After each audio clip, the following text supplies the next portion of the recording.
Hello kapatid, nasaan ka mga ngayon? Wait lang, huwag mo munang i-scroll, ipag-pray muna kita. Okay, Father God, thank you for this wonderful day. Salamat Lord sa oras na to, sa aking kapatid na natito sa kabilang screen. Patuloy mong pagpalain ng kanyang buhay, lahat ng kanyang mga pangangailangan ibigay mo o Diyos.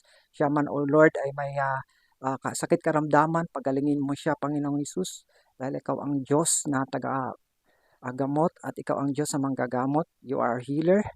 Lord, sinabi mo sa iyong salita, by your stripes, we are healed.